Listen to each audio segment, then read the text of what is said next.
நள தமயந்தி 21ஆம் பகுதி. பின்பு தன் கணவரிடம், அரசரே, நமக்கு துன்பம் வந்தால் தெய்வத்திடம் முறையிடலாம். ஆனால் தெய்வமே நமக்கு துன்பம் தர முன்வந்துள்ள போது அதை யாரிடத்தில் முறையிட முடியும்? ஆம், இது நம் விதி பலன். நடப்பது நடக்கட்டும், வாருங்கள், இந்த இடத்தை விட்டு செல்லலாம் என்றாள். நளனும் கிளம்பினான். காட்டு பாதையில் அவர்கள் நீண்ட தூரம் சென்றனர். மாலை நேரமானது. சூரியன் மறைந்து இருள் சூழ்ந்தது. அந்த கரிய இருளில் தன் மனைவியுடன் நடந்தான் நிடத நாட்டு மன்னன். தமயந்தியோ தடுமாறினாள். பேய்களுக்கு கூட கண் தெரியாத அளவிற்கு இருட்டு. எங்கே தங்குவது? நடுக்காட்டில் அங்குமிங்குமாய் முட்செடிகள் வேறு. பாதுகாப்பாக இருக்க இடமே கிடைக்கவில்லை. அந்நேரத்தில் ஏதோ நல்வினையின் பலன் குறுக்கிட்டது போலும். பாழடைந்து போன மண்டபம் ஒன்று நளனின் கண்களில் பட்டது. தமயந்தி, வா, இந்த மண்டபத்தில் இன்றைய இரவு பொழுதை கழிப்போம் என்றான். தூண்களெல்லாம் இடிந்து எந்த நேரம் எது தலையில் விழுமோ என்றளவுக்கு இருந்த அந்த மண்டபத்தில் அவர்கள் தங்கினார்கள். நளன் சற்றே பழைய நினைவுகளை அசை போட்டான். பளிங்கு மாமண்டபத்தில் பால் போன்று ஒளி வீசும் வெண்கொற்ற குடையின் கீழ் தமயந்தியுடன் குழுவீற்றிருந்த கோலமென்ன! கொடிய சூதாட்டத்தால் இந்த இடிந்த மண்டபத்தில் தங்க வேண்டிய சூழ்நிலை வந்ததென்ன? அந்த மண்டபத்தின் தரைக்கற்கள் பெயர்ந்து மண்ணாக கிடந்தது. சற்று சாய்ந்தால் கற்கள் உடலில் குத்தியது. காட்டு கொசுக்கள் இறைந்தபடியே அவர்களின் உடலை கிழித்தன. தமயந்தி கலங்கிய விழிகளுடன் நிடத நாட்டு சோலைகளில் வண்டுகளின் ரீங்காரம் செய்ய அதை தாலாட்டாக கருதி உறங்கினீர்களே சுவாமி, அப்படிப்பட்ட புண்ணியம் செய்த உங்கள் காதுகள் இங்கே இந்த கொடிய கொசுக்களின் இரைச்சலில் உறங்கும் நிலைக்கு தள்ளப்பட்டதே என்று தன் கணவரிடம் கூறினாள். நளன் அவளிடம், கண்மணியே, கெண்டை மீன் போன்ற உன் கண்களிலிருந்து நீர் வழியலாமா? உன் கண்களிலிருந்து கண்ணீர் வழிவதை என்னால் காண இயலவில்லை. மனதை தேற்றிக்கொள். முன்வினை பயனை எல்லோருமே அனுபவித்தாக வேண்டுமே.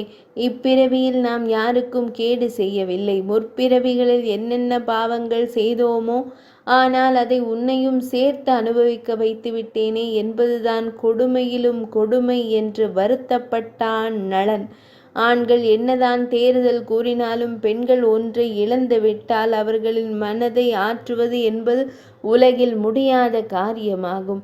தமயந்தியின் நிலையும் அப்படித்தான். அன்பரே, வாசனை மலர்களால் ஆன படுக்கையில் காவலர்கள் வாயிலில் காத்து நிற்க படுத்திருப்பீர்களே, இங்கே யார் நமக்கு காவல் என்று புலம்பினாள். உடனே நளன், தமயந்தி, இழந்ததை எண்ணி வருந்துவது உடலுக்கும் மனதுக்கும் துன்பத்தையே தரும். இதோ பார், இந்த காட்டிலுள்ள பூக்களும் செடிகளும் மரங்களும் தனித்து தூங்கவில்லையா? திசைகள் இருளில் மூழ்கி உறங்கவில்லையா? பேய்கள் கூட தூங்கிவிட்டன என்றுதான் நான் நினைக்கிறேன். எங்கும் நிசப்தமாயிருக்கிறது. இப்படி இரவும் பகலும் விழித்தால் உன் உடல்நிலை மோசமாகிவிடும். உறங்கு கண்ணே, என் கைகளை நான் மடக்கி வைக்கிறேன். அதை தலையணையாக கொண்டு உறங்குவாய் என்றான். அவளும் கண்களில் வழிந்த விழிநீர் அப்படியே காய்ந்து போக தலை சாய்த்தாள். இருவருக்கும் உறக்கம் வரவில்லை. தன் அன்பு மனைவியின் அழகு முகத்தை பார்த்து கொண்டே இருந்தான். பாவம் செய்தவள் நீ. இல்லாவிட்டால் எனக்கு வாழ்க்கைப்பட்டிருப்பாயா? பீமராஜனின் மகளாக பிறந்து நட்ட நடு காட்டில் மண் தரையில் உறங்குகிறாய். உன் நிலை கண்டு என் உயிரும் உடலும் துடிக்கிறது. இந்த காட்சியை காணவா நான் உன்னிடம் மையல் கொண்டேன்? இப்படி ஒரு கொடிய வாழ்வை தரவா நான் உன் கழுத்தினில் மாங்கல்யம் சூட்டினேன் என்றெல்லாம் புலம்பினான். என் இதயம் இப்படியே வெடித்துவிட்டால் என்னை போல் மகிழ்பவர்கள் உலகில் இருக்க முடியாது. நான் இப்படியே மரணமடைந்து விடமாட்டேனா என்று அழுதான். பெண்கள் எவ்வளவு வேண்டுமானாலும் அழுவார்கள். ஆனால் கணவர் அழுதால் அவர்களால் தாங்க இயலாது.